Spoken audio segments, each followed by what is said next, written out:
Hello বন্ধুরা, আশা করি তোমরা সবাই ভালো আছো। আজ নানান ব্যঞ্জনে নিয়ে এসেছি শাহী পনির। এখানে আমি 300 গ্রাম পনির নিয়েছি।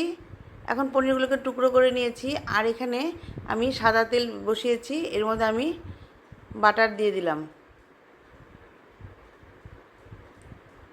বাটার দিয়ে তেলটাকে মিশিয়ে নিচ্ছি। আর এদিকে গরম জল বসিয়েছি, এর মধ্যে আমি 1.5 কাপের মতো দুধ দিয়ে দিলাম। দিয়ে এটাকে একটু গরম করে নেব। আর এদিকে তেলটা আর বাটারটা গরম হয়ে গেছে, এর মধ্যে আমি পনিরগুলোকে দিয়ে দিচ্ছি।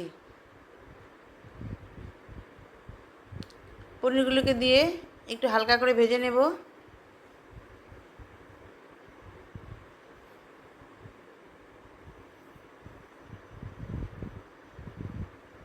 এইভাবে হালকা করে ভেজে নিয়ে এখন আমি এগুলোকে দুধ আর জলের মধ্যে যে গরম করেছি ওটার মধ্যে দিয়ে দিচ্ছি।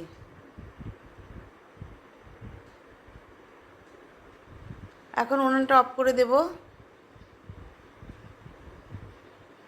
এভাবে পনিরগুলোকে দুধ জলের মধ্যে ভিজিয়ে রাখলাম। এখন আমি এদিকে মশলা করে নেব। সব পনিরগুলোকে এর মধ্যে ভিজিয়ে দিচ্ছি।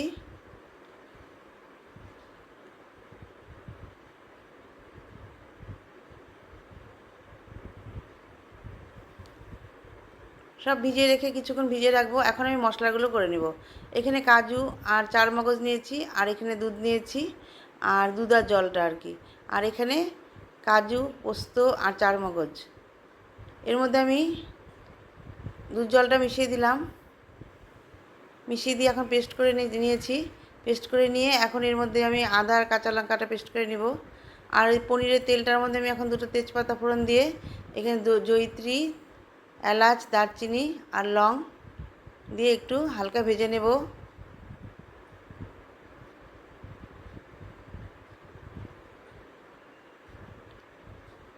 এভাবে হালকা ভেজে নিচ্ছি। ভেজে নিয়ে এখন এর মধ্যে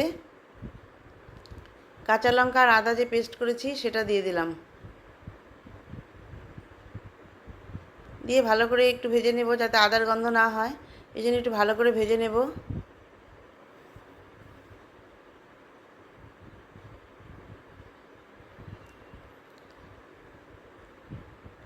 এখন এর মধ্যে কাজু, চারমগজ এই পেস্টটা দিয়ে দিলাম,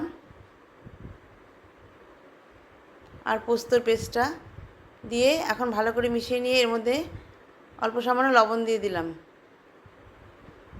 মানে পরিমাণ মতো লবণ দিলাম, যদি লাগে পরে দেব। এভাবে ভালো করে মিশিয়ে নিচ্ছি। নাড়াচাড়া করছি না, নিচে লেগে যাচ্ছে। আঁচটা কম করে দিয়েছি। এখন মশলাটা ফুটছে।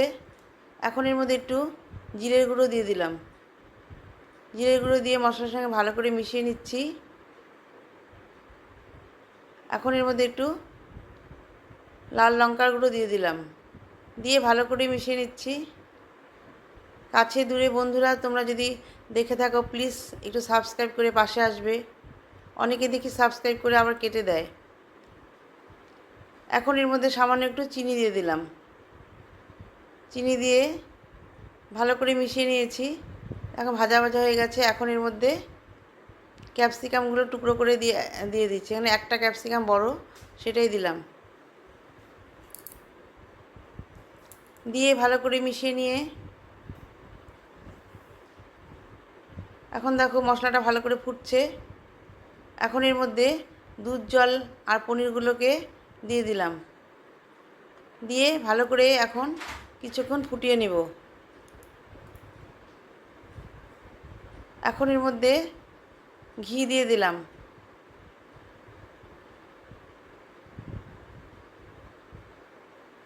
পরে আমি আরেকটু ঘি দিয়ে দিয়েছি। 2 চামচ বড় চামচের ঘি দিয়েছি। দিয়ে ভালো করে মিশিয়ে নিয়ে এখন এর মধ্যে কসুরি মেথি হালকা ড্রাই রোস্ট করে দিয়ে দিলাম। এভাবে আমার পনির রান্নাটা হয়ে গেল। এখন আমি সার্ভ করে দিচ্ছি। বন্ধুরা, তোমরা দেখো এবং আমার পাশে থেকো। এভাবে আমার পনির রান্নাটা হয়ে গেল। তোমরা সবাই ভালো থেকো এবং সুস্থ থেকো এই কামনা করি ঈশ্বরের কাছে। নমস্কার।